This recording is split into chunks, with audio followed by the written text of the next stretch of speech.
Le but de ce projet pédagogique était de travailler sur l'impact à l'échelle globale des activités humaines sur le climat et la biodiversité, et en même temps de travailler sur la résolution d'un problème complexe. Pour ce faire, on a contextualisé et on est parti avec l'objectif de réaliser un reportage vidéo sur la résolution d'une enquête criminelle où les deux victimes étaient le climat et la biodiversité. Ce projet pluridisciplinaire nous a permis de traiter plusieurs parties du programme scolaire de 6e, 5e et 4e avec plusieurs matières en utilisant les sciences de la vie et de la terre, les mathématiques, la géographie, en faisant appel à l'esprit critique des élèves. Donc on a utilisé les deux victimes, on a essayé de remonter petit à petit vers les responsables en utilisant des indices qui nous ont permis de couvrir une partie du programme scolaire.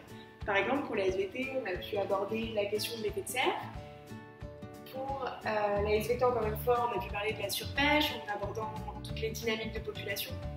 On a pu aborder la question de l'agriculture intensive avec la déforestation. Dans le même temps, on a également pu parler de la fragilité des écosystèmes, comme on peut le voir ici, avec un écosystème, comment ça fonctionne, les interdépendances entre espèces, la fragilité du vivant. Pour ce qui est de la géographie, on a pu aborder toutes les questions de la mondialisation, de l'internationalisation du commerce, des échanges.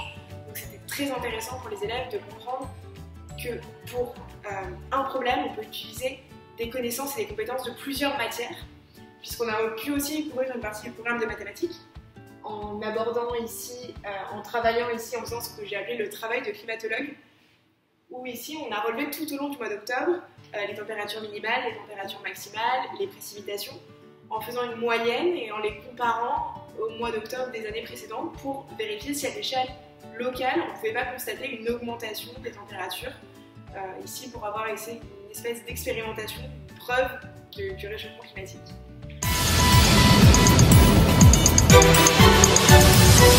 Bonjour, c'est Paul, nous sommes en direct de BFM TV pour le 19h-20h.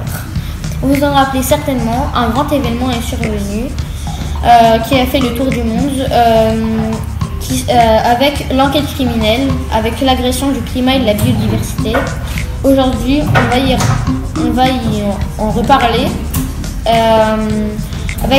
avec notre envoyé spécial, Louise, et les enquêteurs et les policiers. Bonjour Paul, je me trouve en direct à côté des plus grands participants de l'enquête de l'agression du climat et de la biodiversité. Je vais maintenant interroger les témoins. Bonjour monsieur. Bonjour. Pouvez-vous me décrire ce que vous avez vu et vos ressentis? J'ai vu qu'il y avait de moins en moins de feuilles dans mon jardin en fait, et aussi des fruits, il y en a un peu moins que les années précédentes. Donc je pense que c'est à cause des abeilles, parce qu'elles sont en voie d'extinction et puis Ok. Cela vous touche, n'est-ce pas? Ah oui, c'est triste. Merci pour ces informations très précieuses. Au revoir. Bonjour. Bonjour. De quoi avez-vous été témoin? I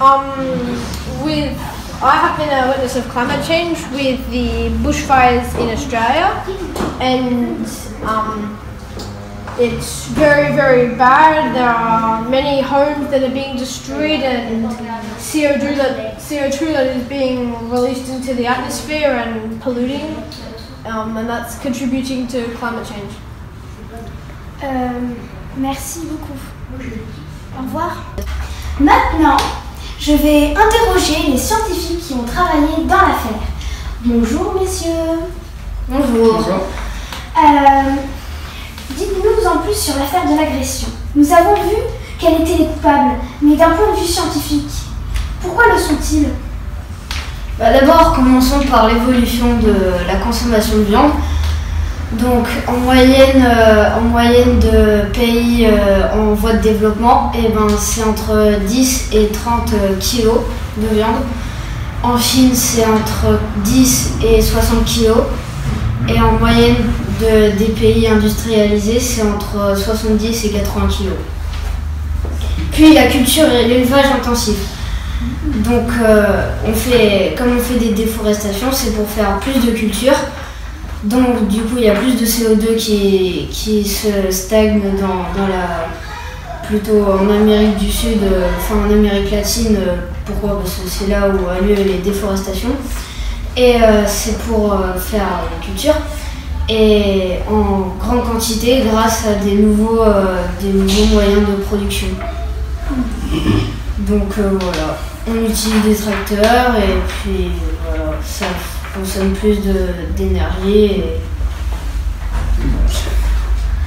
Et après, donc il y avait aussi le problème, donc le deuxième coupable, c'était la consommation de l'énergie constante et énorme. Et donc s'il y avait les énergies fossiles qui sont le plus utilisées, et donc sur les trois énergies fossiles, je le rappelle, il y a le pétrole, le gaz naturel et le charbon. Et l'énergie fossile la plus utilisée est le pétrole. Mais prenons un exemple, c'est-à-dire par exemple les voitures, on met du pétrole, c'est-à-dire de l'essence, on se remet avec des huiles, etc.